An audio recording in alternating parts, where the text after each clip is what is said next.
Hi, everyone. This is Marty McDermott from Franchise Interviews, and welcome to another edition of Great Quotes in Franchising, where each podcast you get to hear a great quote in franchising. We've been hosting franchise interviews many years now, and over that time, we've had some incredible quotes on the show. One of the popular quotes that makes it into our Great Quotes in Franchising podcast comes from the question, what advice would you give to an aspiring entrepreneur looking to buy a franchise? And we asked that question to Wanda Sieber of Unishippers of Green Bay, and I thought Wanda's answer was really just as good as anything we've ever heard on the show. So we're going to play that clip for you right now, so enjoy. The question I've been dying to ask you, from all of your experience, because you've been doing this a long time now, and the majority of our listeners, Wanda, we call them aspiring franchipreneurs. They know that they want to go into their own business, and it seems like they're most interested in franchising. What would you say to them from all your years of experience as a franchisee?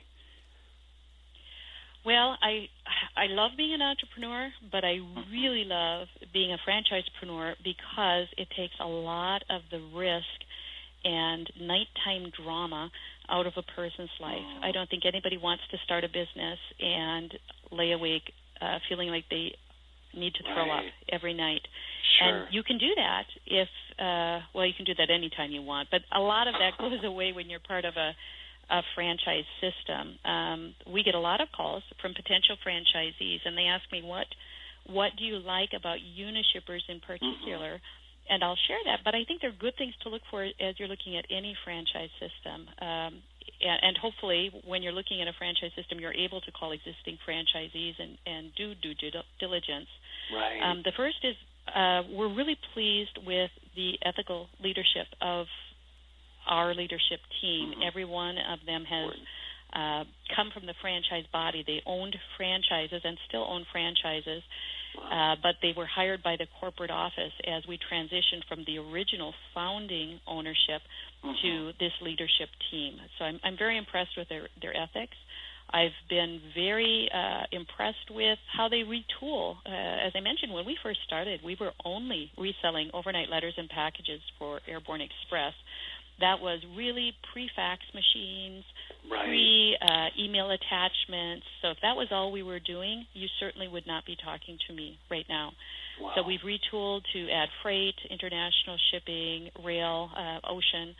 So retooling for market changes is big. I also love that there's a lot of franchisee input, grassroots, bottom-up input to the franchisor through their advisory councils. There's a marketing advisory council, a sales advisory council, a technical advisory council, and then I sit on the president's advisory council. I like to say that I'm the token woman there.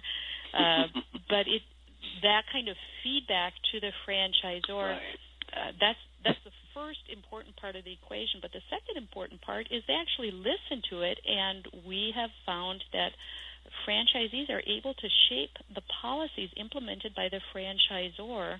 If we come up with a great idea, they'll vet it, and if it's a great idea, it becomes the franchise policy. So those are all good things to look for as you're looking at a particular franchise system. I think it's very powerful advice. We've been doing the show now 7 years, and I think that's one of the best responses we've got, is particularly, with the leadership. I'm very impressed how they were franchisees, because I think that's very important, that they can empathize. I think sometimes it's difficult for someone to empathize what it's truly like to be a franchisee, if you've never done it before. And something you mentioned, too, on it is the whole, retooling, and I think that's important, too.